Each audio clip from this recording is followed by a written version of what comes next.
Hello everyone. कैसे हैं आप लोग? होपफुली सभी बढ़िया होंगे। आज हम डिस्कस करने वाले हैं कोल माइंस प्रोविडेंट फंड की तरफ से रिक्रूटमेंट जो निकली हुई है। किसकी तरफ से?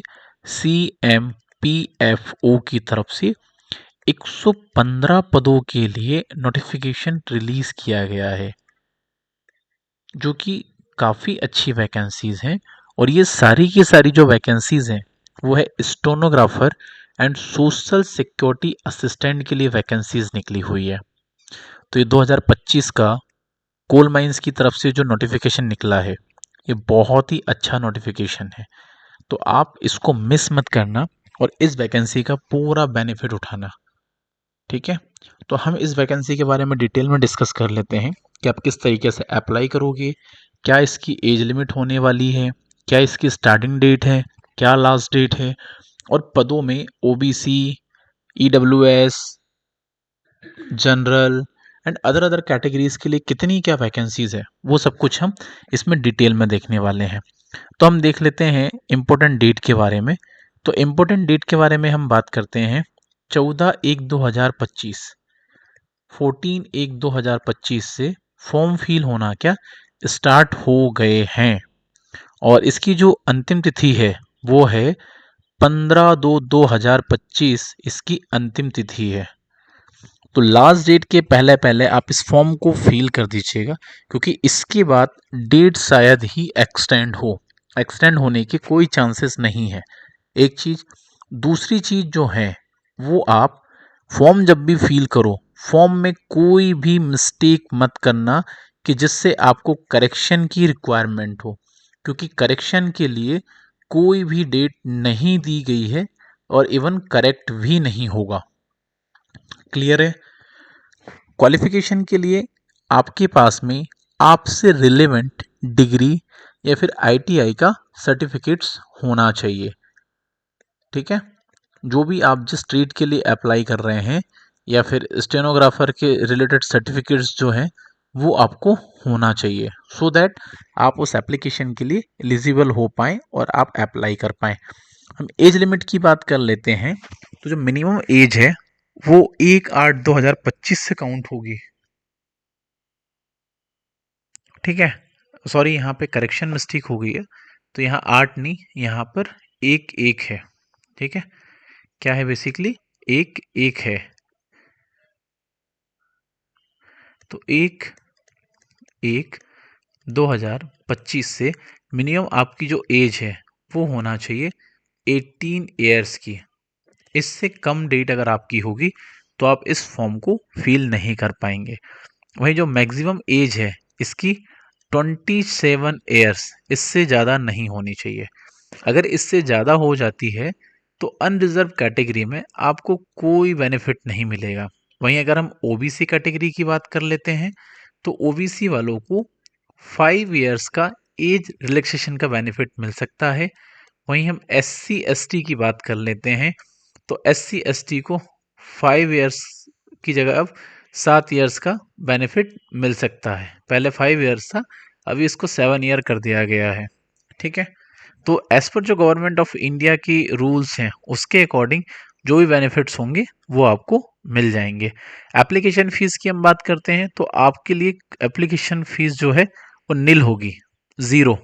आपको कोई चार्ज नहीं देना है एप्लीकेशन का, free of cost form fill होंगे। वहीं वैकेंसी की बात कर लेते हैं तो इसमें 2 पदों के लिए वैकेंसी निकली हुई है बेसिकली। एक है स्टेनोग्राफर ग्रेड थर्ड, इसमें टोटल जो पद हैं वो हैं 11। वहीं सोशल सिक्योरिटी असिस्टेंट के लिए 104 पद हैं। कितने? 104 पद हैं। और टोटल मिलाकर कितनी? 115 पदों के लिए ये आवेदन है। ठीक है, ये जो डिटेल नोटिफिकेशन है इस पे हम पढ़ लेते हैं। Number of name of post and level of the pay in pay matrix. तो stenographer grade third, level pay fourth होगा इन पे मैट्रिक्स में। ग्रुप सी के लिए एज लिमिट 18 to 27 ईयर्स।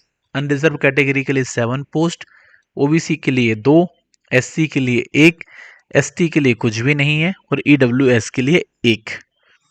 तो ये वैकेंसीज इतनी हैं एज पर कैटेगरीज वाइज। वही हम बात कर लेते हैं सोशल सिक्योरिटी असिस्टेंट की तरफ से लेवल 4 इन पे मैट्रिक्स ग्रुप सी रहेगा। एज बिटवीन 18 टू 27 ईयर, ये हम पहले भी डिस्कस कर चुके हैं। वहीं हम कैटेगरीज की बात कर लेते हैं तो अनरिजर्व कैटेगरी के लिए 39 पोस्ट, ओबीसी के लिए 28 पोस्ट, एससी के लिए 18, एसटी के लिए 9, ईडब्ल्यूएस के लिए 10। तो टोटल 104 वैकेंसी की यहाँ पे दी हुई है और एक कैटेगरीज वाइज इसको यहाँ पे सेग्रीगेट भी किया गया है। वहीं इसमें हॉरिजॉन्टल रिजर्वेशन भी है, जिसमें वीएच के लिए 1 पोस्ट, एचएच के लिए 2 पोस्ट और ओएच के लिए 2 पोस्ट। तो टोटल जो 5 वैकेंसी हैं वो रिजर्व हैं। And vacancies reserve for E ex serviceman 10। और जो ई एक्स सर्विसमैन हैं जो ऑलरेडी पहले जॉब कर चुके हैं उनके लिए 10 पद रिजर्व्ड हैं इसमें। जब भी आप फॉर्म फिल करने जाएं तो फॉर्म फिल करने से पहले डिटेल नोटिफिकेशन एक बार जरूर आप लोग स्टडी कर लें। और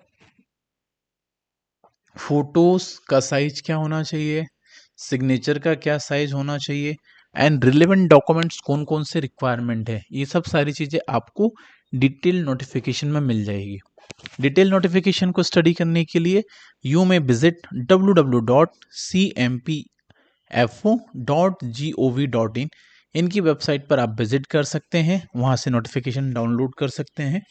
और फॉर्म फिल करने के लिए डायरेक्ट आप https://starrating.col.gov.in/cmpfo/signup.php यहाँ से आप डायरेक्ट जाके अपना रजिस्ट्रेशन कर सकते हैं और फॉर्म फिल कर सकते हैं। अगर आपको फॉर्म फिल करने में किसी भी तरीके की कोई प्रॉब्लम आ रही है तो आप कमेंट सेक्शन में हमें बता सकते हैं, हम आपका सॉल्यूशन प्रोवाइड कर देंगे। और हम इसी तरीके की आपके लिए और भी बहुत बहुत इन्फॉर्मेटिव वीडियोस प्रोवाइड करते रहेंगे। तो आप और भी वीडियोस इस तरीके की चाहते हैं तो आप वीडियो को लाइक ज़रूर करिए और जो भी आपके फीडबैक हो वो आप हमें कमेंट सेक्शन में बताइए, सो दैट क्या है हम आपकी चीज़ों को समझ पाएँ और उसको हम रिजॉल्व करवा पाएँ या उससे रिलेवेंट चीज़ें हम आपको प्रोवाइड करवाएं। ठीक है, signing off this session. Thank you.